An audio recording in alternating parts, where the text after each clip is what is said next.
Hi, everybody. Welcome to Checking In, a Lodging DEI Chat. I'm Leon Thomas. That's Miranda Kitterlin Lynch, and we are the co host of Checking In, a Lodging DEI Chat. Hey, Miranda, how you Hey, doing? Leon, how's it going? All is groovy. How about you? Awesome, awesome. Right on. So, you know the question I'm going to ask. Yes, and I You, have a question first because I'm mad at whoever is putting our podcast up. why are you mad at them? What happened? So, Red Circle, one of the many platforms that our show is on, Right? um, stopped putting the numbers on the episodes because I tried to cheat right before we came on today.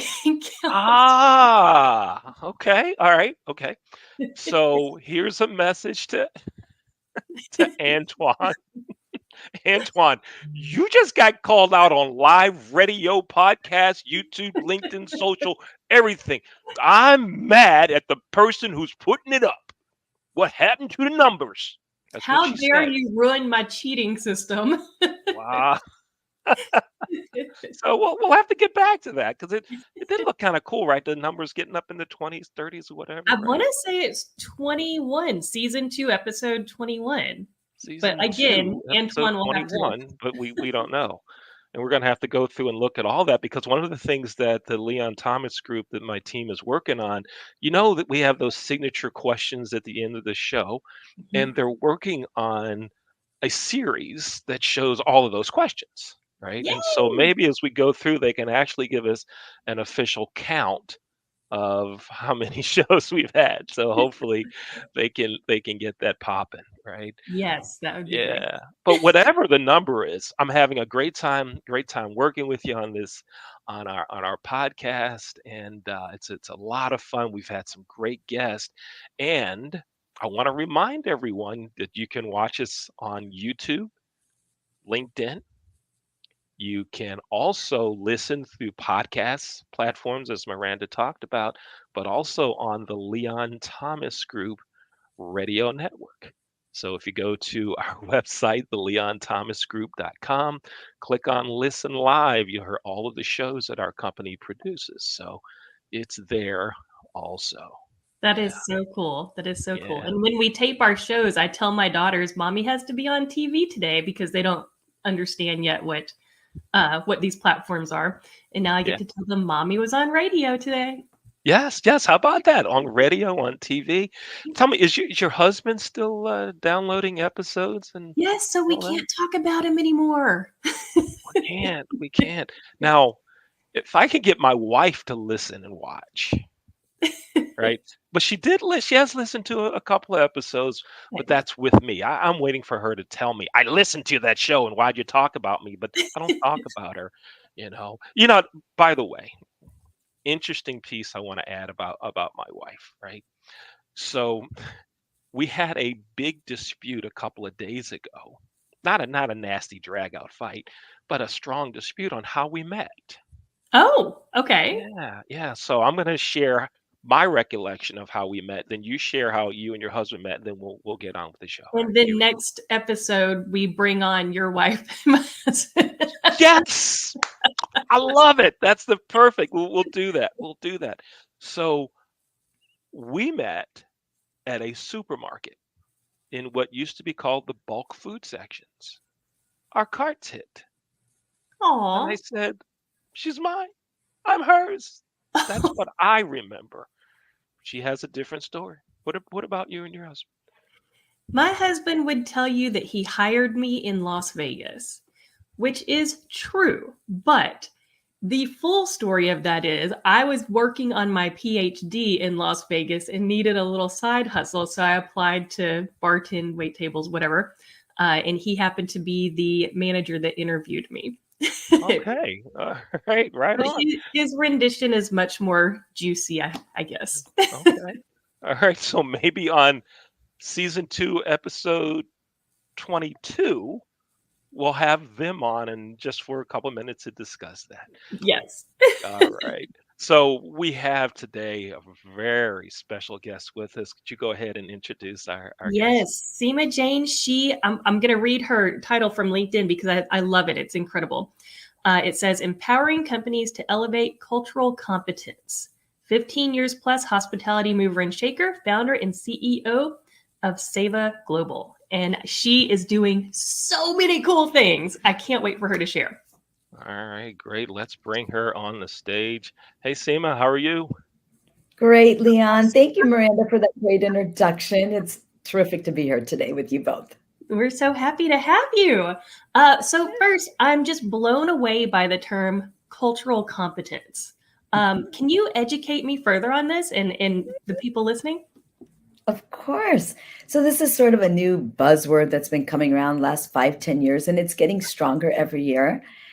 Cultural competence is really just understanding people of different backgrounds and how do we work with them and engage with them better to make sure our teams are operating successfully when you have a diverse customer, a diverse guest, a diverse owner, perhaps, or a vendor, or even our own associates, employees are so different.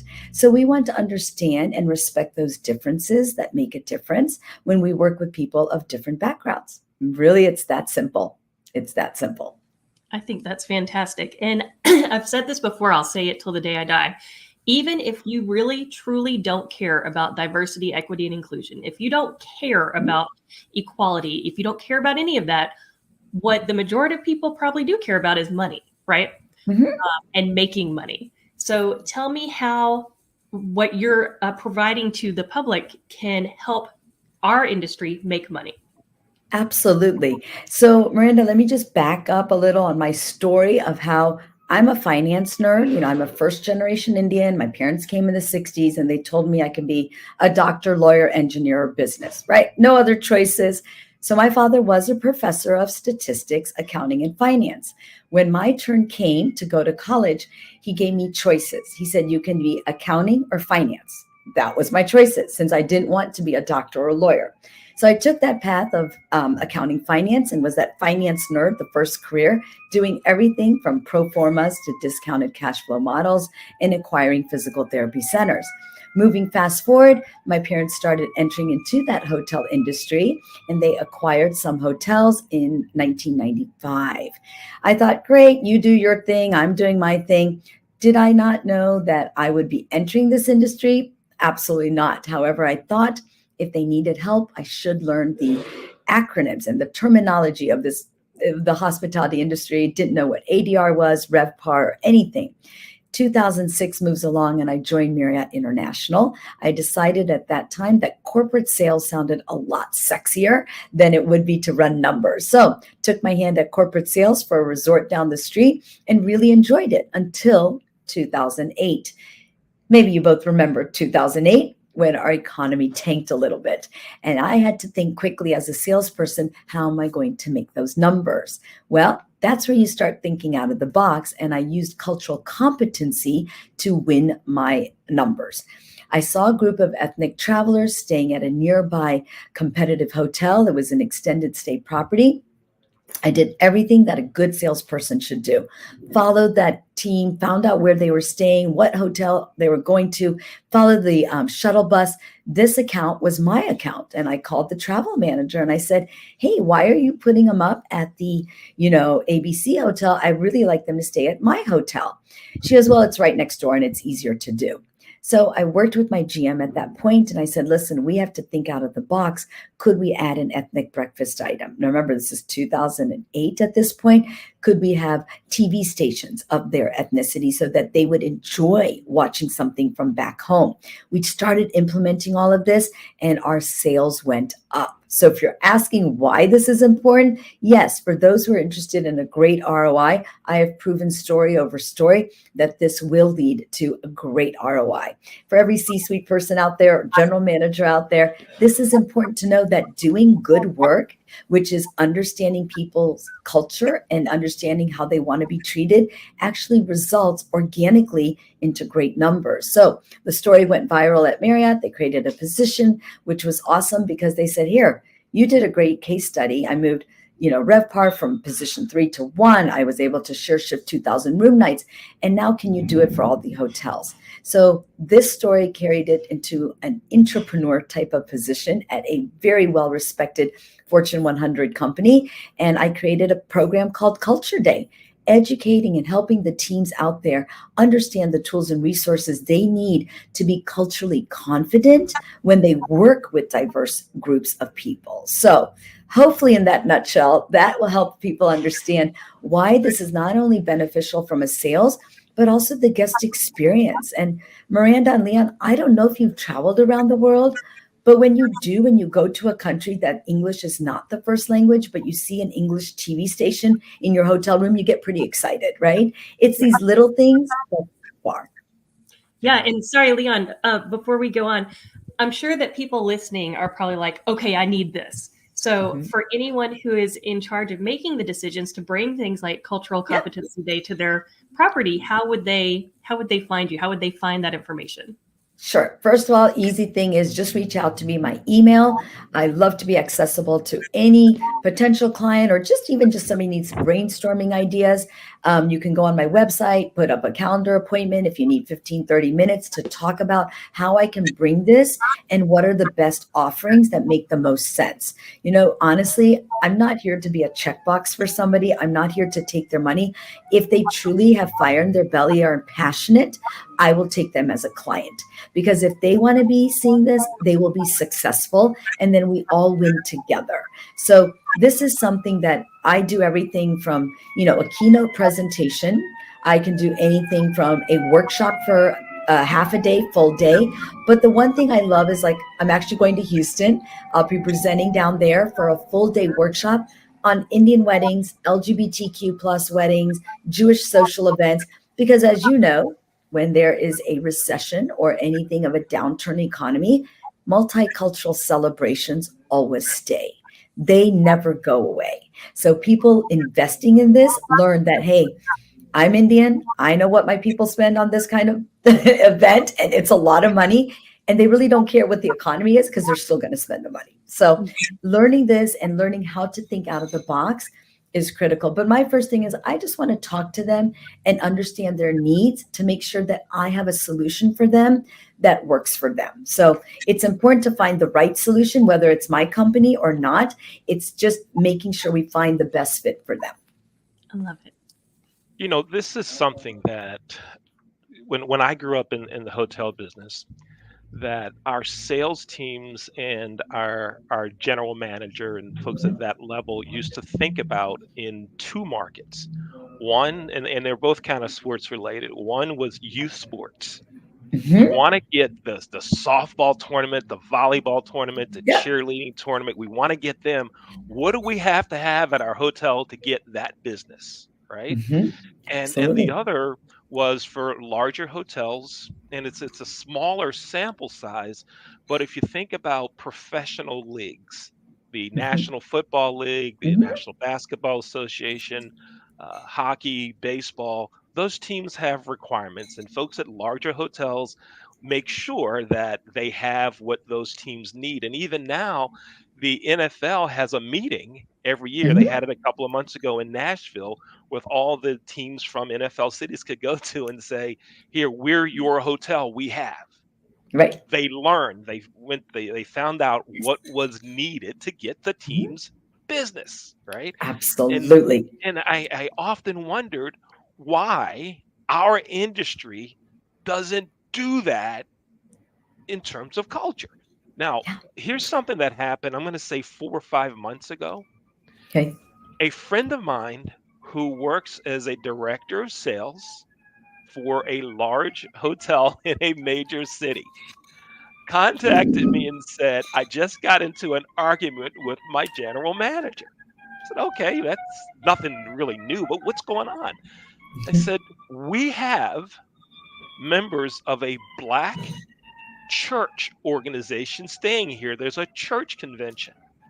And my general manager instructed the food and beverage staff to have a reception for this black church organization, and they want to put fried chicken and watermelon out as the meal." Okay. That's perfectly fine for them. And, and I said, "What? Are you kidding me?" And the director of sales, who's a white female, said, "Leon, what do I do? We cannot put fried chicken and watermelon out there. We need to have a more inclusive meal. We cannot go with the stereotypes. We can't Mhm. do that." And she said, "Would you talk to the GM?"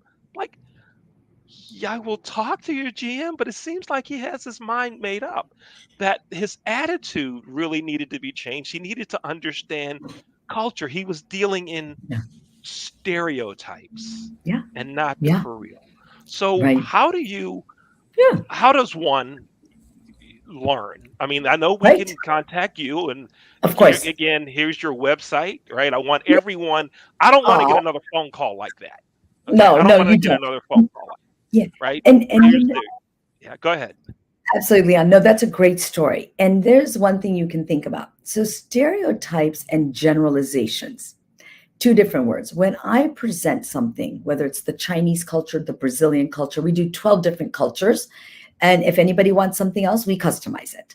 So when we do a culture, whether it's learning about the Muslim guest, learning about the Japanese traveler, all these, we make sure we tell them that these are generalizations, right? I cannot tell you that, 1.6 billion Muslims are going to do the exact same thing.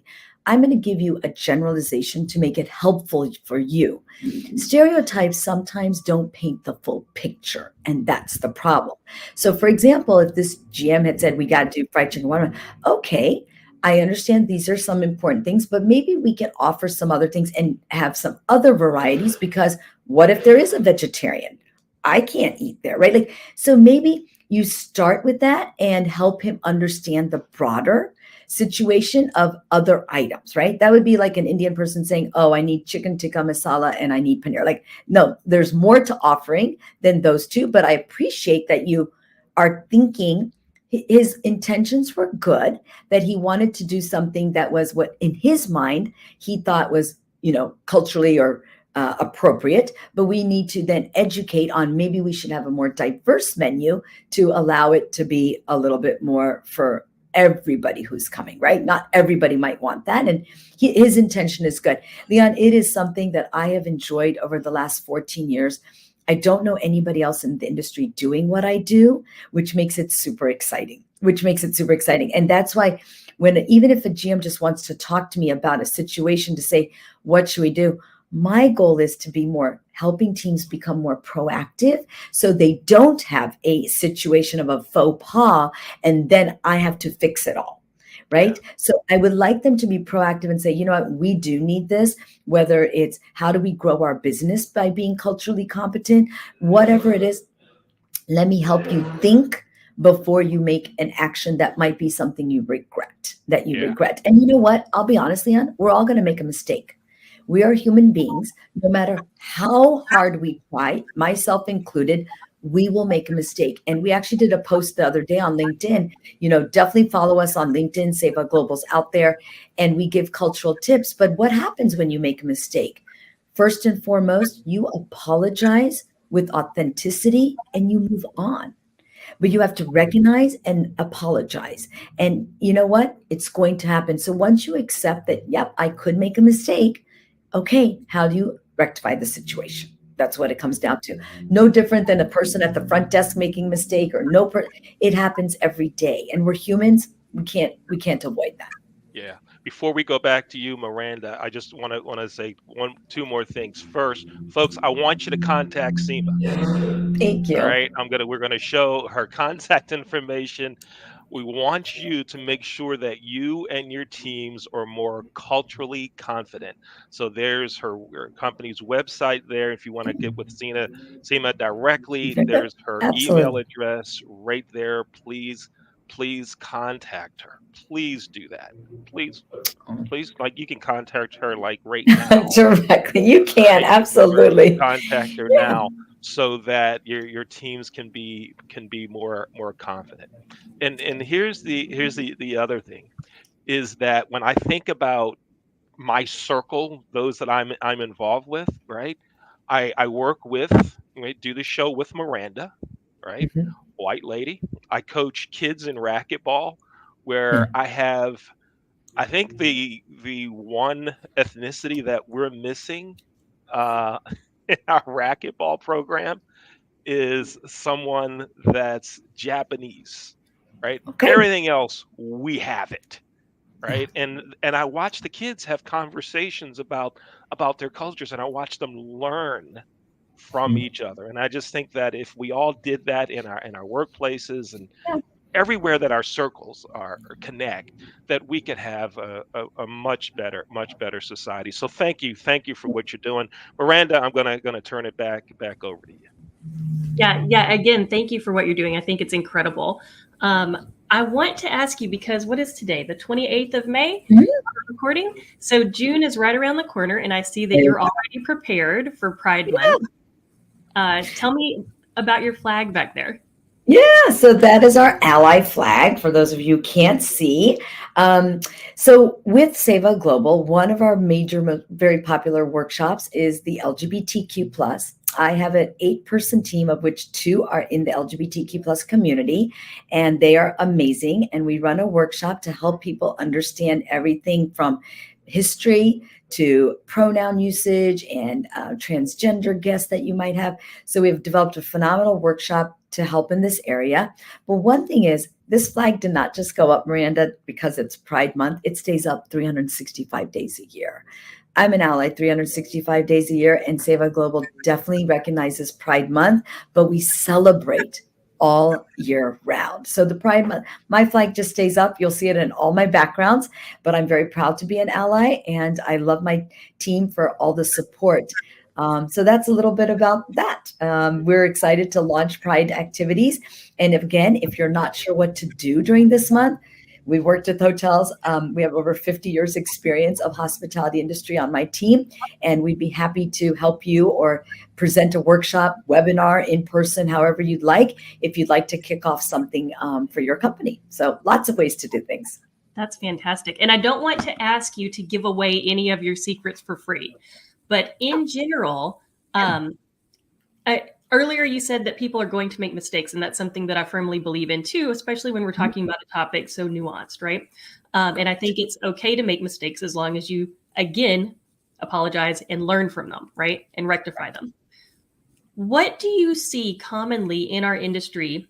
What mistake do you see commonly being made by people who want to do the right thing, but perhaps they're just not realizing it? Perhaps there's a blind spot, or perhaps they're just not haven't been educated that there's an opportunity to be a better ally, to be more inclusive. Mm-hmm. So one thing we see quite often is people are walking on eggshells. They're so afraid to offend somebody, right?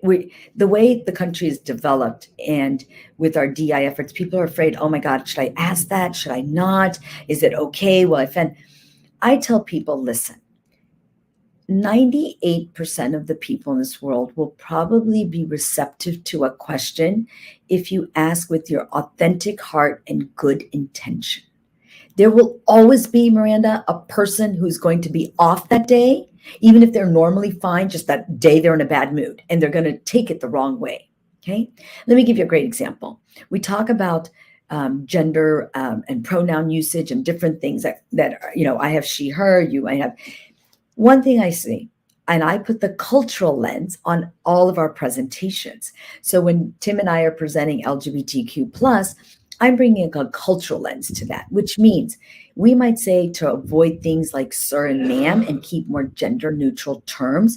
But if I go to the South and a young man says, ma'am, can I help you? I know that he means it with his good heart. He was raised that way. I'm not going to reprimand him because he used the word ma'am. I know where he's coming from, and because of that place, I don't have any issues. So I always tell people, look at the intention over maybe the word usage, and that's a better way to do things. So as we can do many and not so negative all the time, or don't call me that, just think a little bit and think of a cultural reason. If I go to India, when I go back home, it's sir and ma'am everywhere, everywhere.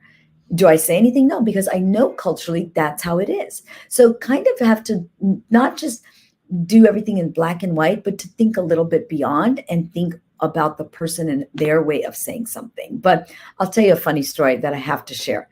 So people come to this country we go to other countries, right? We're all traveling in this world, and the kids today are amazing. They're all over the world traveling. And one thing you'll say is, oh, I don't understand their accent, right? So I had a friend who was doing some work with her Hong Kong counterparts, goes, I don't understand their accent. And I said, gee, that's funny. Did you ever think that they don't understand yours?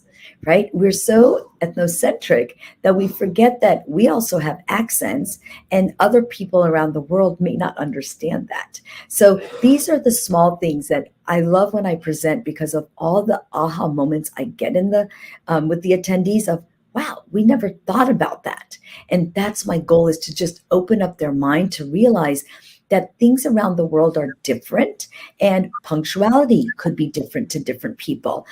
How we write an email, different things. So I want to just help them understand that there's more than one way, and it's not always our way is the right way. There's no right or wrong technically. It's just there's differences, and we respect them, and that's the main thing. So hope that helps a little.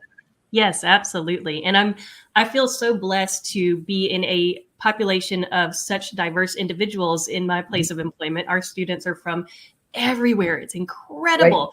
Right. And I absolutely hate it when one of them apologizes for their English, because I just want to look at them and say, I only speak English. Like, how incredible that you can even communicate with me, because I only know one language. Don't apologize for, I'm already very impressed.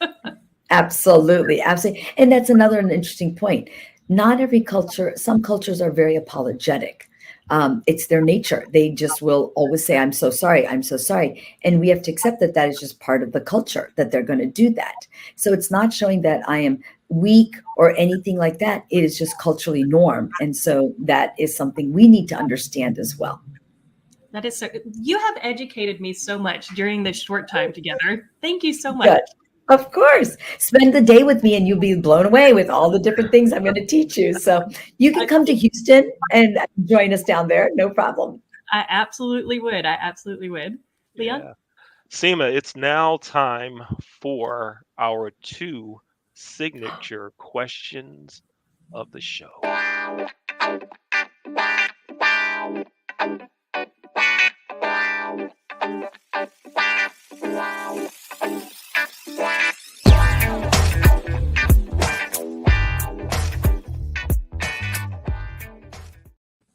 Now, Seema, I heard you say earlier in the show that you are a vegetarian. Is that correct? That is correct. That is correct. And when you say vegetarian, does that mean no meat at all, or do you eat seafood, or just strictly no meat? So no, I do not eat any product of an animal or fish or anything, but I will have byproduct on occasion. So it's a little butter or a little cheese. I'm fine with that on occasion. It is based on religion. That is why I'm vegetarian. But sometimes I tell people, if it moved prior to being on the plate, I can't eat it. That might be an easier. So can't be fish, can't be bird, can't be red meat. If it moved before, then I can't have it on my plate. So that might be. That's the only way I can explain it, because there's pescatarian and there's eggetarian and there's all these new words. But honestly, Leon, in our home, we try a plant-based diet. That is our goal. Plant-based diet. Okay. So we've been doing this for forever. Yeah.